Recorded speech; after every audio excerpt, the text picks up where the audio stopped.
Bonjour tout le monde. Je suis vraiment contente de pouvoir vous partager encore une fois ce que le Saint-Esprit a déposé sur mon cœur. Et je dois vous dire, avant de partager le message, que le Saint-Esprit m'avait donné ce partage-là avant que je voie le titre du message de Pasteur Guy. Alors, je me suis posé des questions. Est-ce que c'est vraiment ce que tu veux que je partage pour la prière?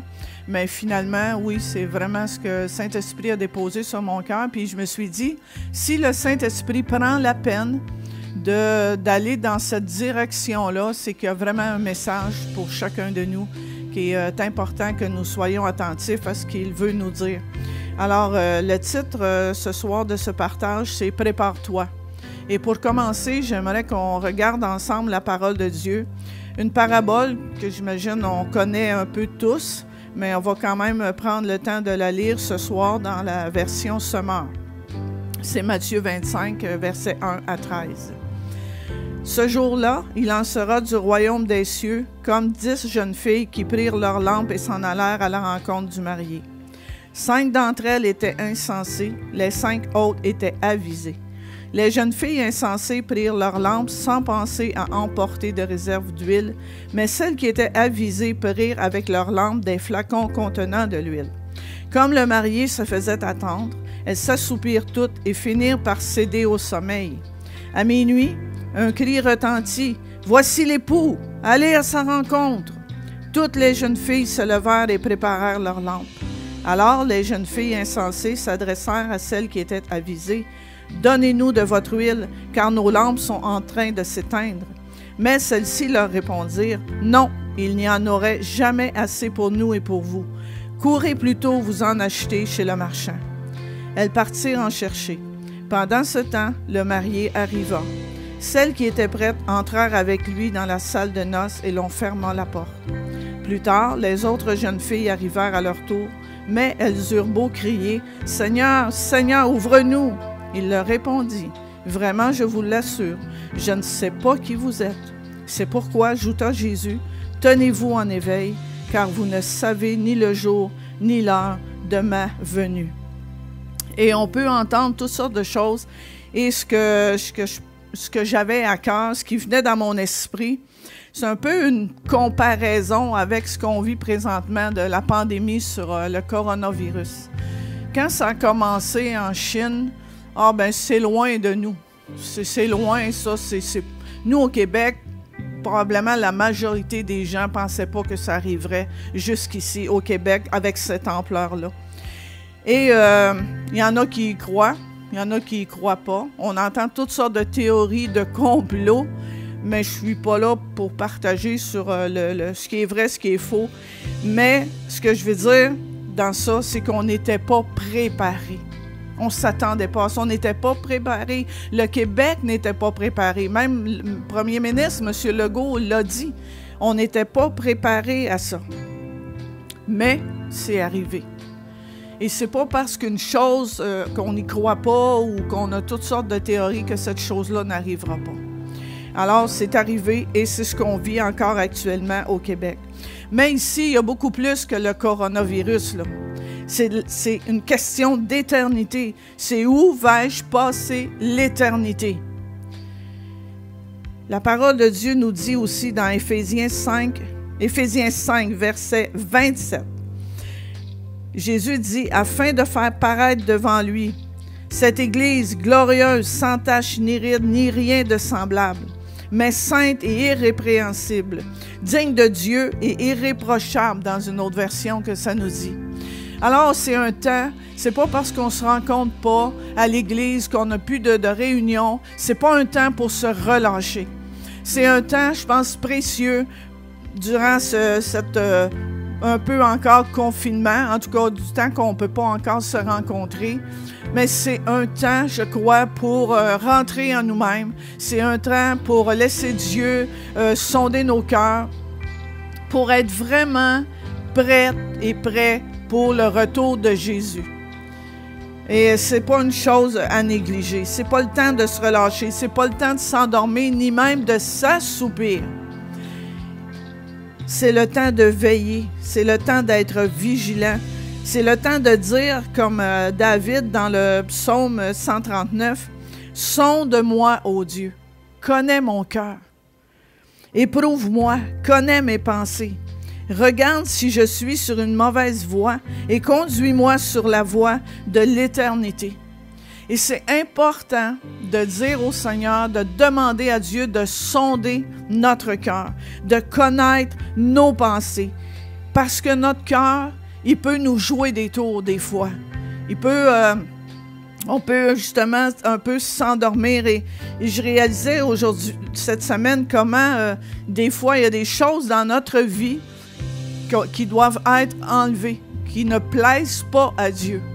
Et aujourd'hui, souvent, le péché est pris à la légère. Mais pour Dieu, le péché, c'est le péché. Et ça nous empêche d'entrer vraiment dans sa présence.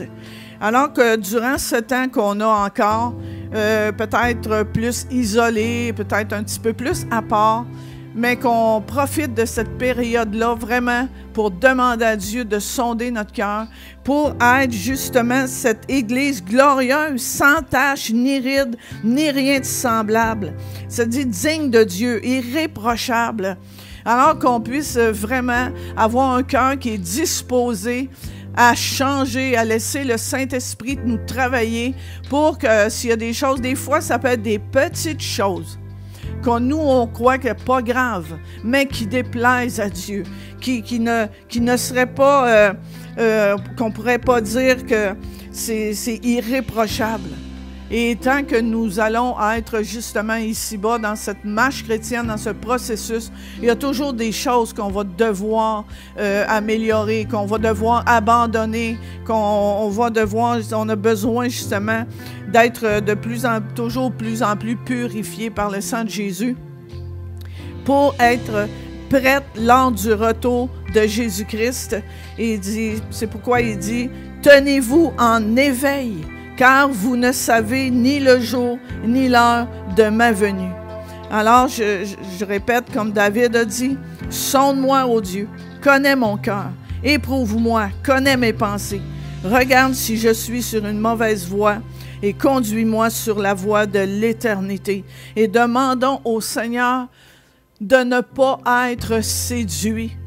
Parce que l'ennemi va venir pour nous séduire, pour nous mentir, pour nous dire « Ah, mais telle chose, c'est pas grave. Ah, Dieu comprend. » Alors, demandons vraiment au Seigneur d'avoir un cœur pur, de ne pas se laisser séduire et de ne pas croire les mensonges de l'ennemi, mais plutôt de regarder et de croire et de mettre en pratique la parole de Dieu pour chacun de nous. Alors, ce que j'ai à vous dire encore ce soir, prépare-toi, afin de ne pas être surpris lorsque Jésus va revenir. Amen. Prions.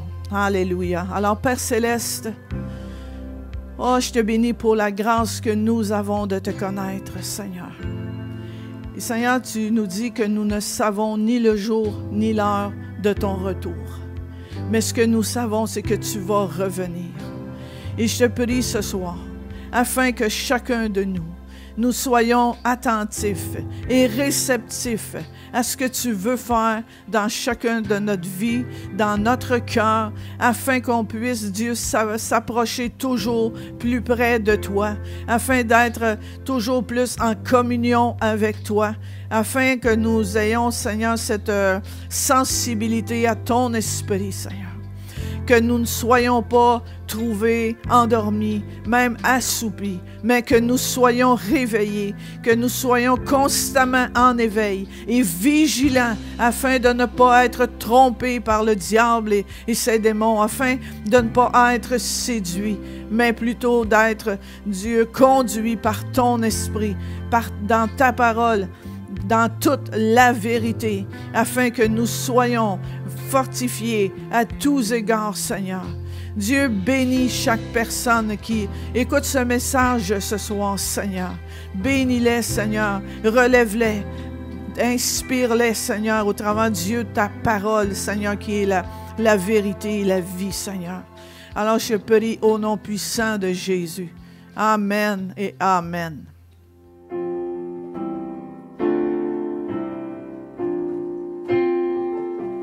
Jésus, tu es ma puissance et ma gloire.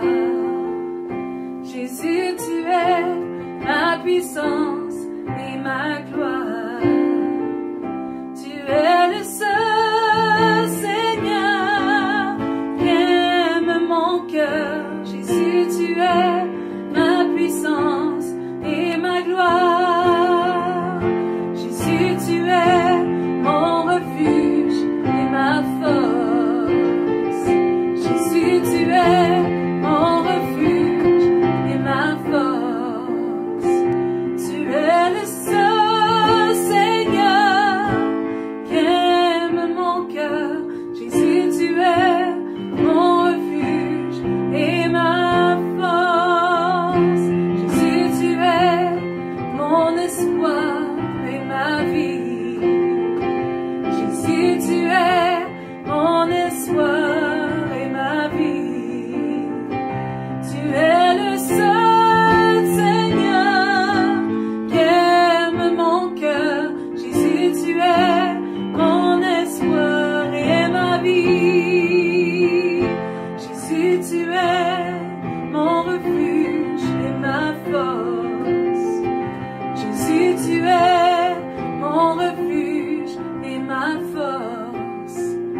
Tu es le seul Seigneur qui aime mon cœur. Jésus, tu es mon refuge et ma force. Jésus, tu es mon espoir et ma vie. Jésus, tu es mon espoir et ma vie.